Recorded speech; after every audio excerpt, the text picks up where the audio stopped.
Hello, it's class. Today we are going to start our geography portion in SST. Your chapter 1 is title is resources. Resources यानी कि साधन. Resources क्या होते हैं, साधन क्या होते हैं. जैसे कि इस चैप्टर में हमें बताया गया है टाइप्स ऑफ रिसोर्सेज में कि यहाँ पर नेचुरल रिसोर्सेज होते हैं, ह्यूमन रिसोर्सेज होते हैं, ह्यूमन मेड रिसोर्सेज होते हैं. 3 तरह के रिसोर्सेज आपको इसमें क्लासीफाई किए गए हैं. और उसके बाद में इस चैप्टर में हम पढ़ेंगे कि जो रिसोर्स होते हैं उनको कैसे कंजर्व किया जा सकता है, यानी कि उनको कैसे सेव किया जा सकता है, मिसयूज़ होने से कैसे बचाया जा सकता है. Now let start chapter. जैसे कि through early human lived admit nature they were unaware of the utility of the gift of nature such as rock, soil, mineral, natural vegetation, animals. As time passed, they learned the techniques to transform these gifts of the nature to items they could use to make their life more comfortable, and it was then that these gifts of nature became resources. यानी कि ये जो हमारा early human beings थे, यानी कि जो हमारे पहले जो मानव थे, आदि मानव जिन्हें कहा जाता है, वो नेचर के बीच में ही पले बड़े हैं. नेचर के बीच से ही उन्होंने अपना जीवन स्टार्ट किया है, उनमें रहे हैं. And they were unaware of the utility of the gift of nature, यानी कि वो नेचर से जो हमें गिफ्ट मिले हैं उनको कैसे यूज़ करना है उसके लिए वो अनजान थे, अनअवेयर थे. जैसे कि rocks, minerals, soil, natural vegetation and animals, इनका सही तरीके से यूज़ कैसे किया जाएगा इस बात से वो अनजान थे, उनको मालूम ही नहीं था. और एज अ टाइम पास, जैसे जैसे समय बीतता गया, दे लर्न द टेक्निक्स, उन्होंने कुछ टेक्निक्स सीखी to transform this gift of nature into items, कि जो नेचर जो गिफ्ट हैं उनको हम आइटम्स में, यानी कि चीज़ों में किस तरीके से बदल सकते हैं, कैसे उसे अपने यूज़ लायक बना सकते हैं. And they could use to make their life more comfortable, और समय के साथ साथ उन्होंने अपनी लाइफ को और ज़्यादा कम्फर्टेबल बना दिया. And it was then that this gift of nature became resource, और इस तरीके से ये जो नेचर के गिफ्ट थे ये रिसोर्स बन गए. Next, resources refer to thing that can be transform into more valuable and useful thing to fulfil human needs. Some example of resources are water that we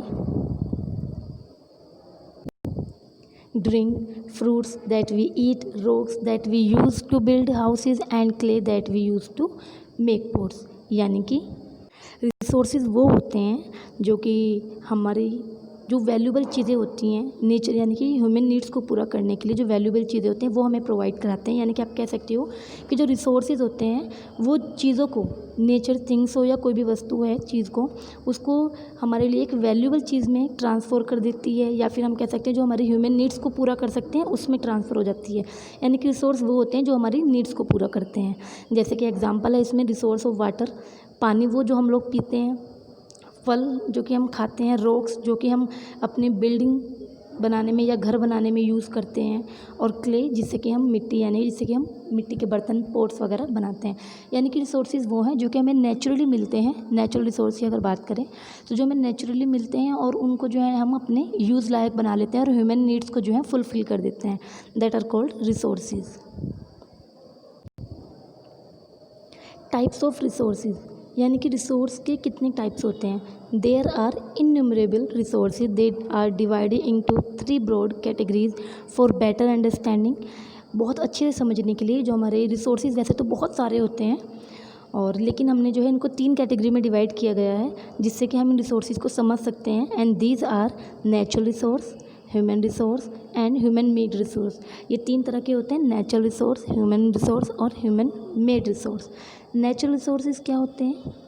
all the resources such as land, water, air, soil, mineral, natural vegetation, sunshine and fossil fuel which are divided from nature known as natural resources. यानी कि वो सारे resources जैसे कि हमारे land हो गए, water हो गए, air, soil, mineral, natural vegetation हो गई, सनशाइन, फॉसिल फ्यूल, ये सब जो है हमारे जो कि नेचर से निकलते हैं, ड्राइव फ्रॉम नेचर, यानी कि जो नेचर से हमें मिलते हैं, प्रकृति से मिलते हैं, वो हमारे नेचुरल रिसोर्सेज. यानी कि नॉर्मली आप कह सकते हो जो रिसोर्सेज हमें नेचर से मिलते हैं, प्रकृति से मिलते हैं, वो हमारे नेचुरल रिसोर्सेज होते हैं. जैसे कि नेचुरल रिसोर्स भी बहुत सारे पार्ट्स में डिवाइडेड हैं, यहाँ पर आपको दिया गया है. Natural resources are classified on the basis of their, जो नेचुरल रिसोर्सेज हैं are further classified on the basis of their, जो नेचुरल रिसोर्सेज हैं उनको भी अलग अलग बेस पर क्लासीफाई किया गया है, जैसे कि ऑर्गन यानी कि जो बेसिक होते हैं, डेवलपमेंट यानी कि जो डेवलपमेंट विकास के आधार पर होते हैं, रिन्यूएबिलिटी यानी कि जिनको फिर से नया किया जा सके, एंड डिस्ट्रीब्यूशन जिनको बांटा जा सके। इस बेस पर हमारे नेचुरल रिसोर्सेज क्लासिफाइड हैं, बटे हुए हैं। On the basis of organ, अगर हम ऑर्गन की बात करें, इस वाले की बात करें अगर हम, तो on the basis of organ resources can be classified into biotic and abiotic resources. Organ के हिसाब से बेसिक रूप से अगर देखें तो हमारे रिसोर्सेज जो हैं वो बायोटिक और अबायोटिक रिसोर्सेज में बटे हुए हैं। बायोटिक और अबायोटिक आपने बायो में भी पढ़ा होगा, आपके साइंस में भी है। तो बायोटिक अबायोटिक क्या होते हैं इसके बारे में हम कल पढ़ेंगे। तो आज आपका होमवर्क ये है कि आपको तीनों तरह के जो सोर्सेज हैं हमारे, तीनों के आप दो तरह के बनाइएगा। एक आपको फ्लो चार्ट बनाना है जिसमें कि आपको ह्यूमन रिसोर्सेज कौन से होते हैं और नेचुरल रिसोर्सेज कौन से होते हैं, 5 आपको लिखने हैं। 5 नेचुरल रिसोर्सेज आपको लिखने हैं, फेयर कॉपी में ही लिखना है, और 5 आपको ह्यूमन रिसोर्सेज लिखने हैं।